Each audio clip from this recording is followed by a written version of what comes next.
Bismillahirrahmanirrahim. Iyada Puntland ay dagaal kula jirto argagixisadaas.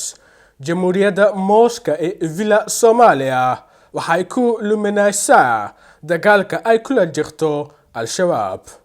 Halkii uu Puntland gacan lahaa madaxweynaha Xasan Sheekh, waxa uu danaynayaa inuu hukunka sii hayo oo 2026 dib u sadeeq loo doorto ee madaxweynaha ee Soomaaliya.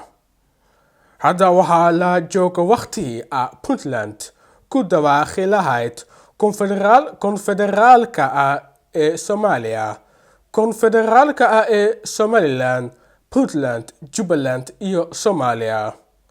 Sababta markaas kaliya ayaa Soomaaliya lagu badbaadi karaa. Xasan Sheekh ayaa ku fasilmay Soomaaliya. Taas waa runtii.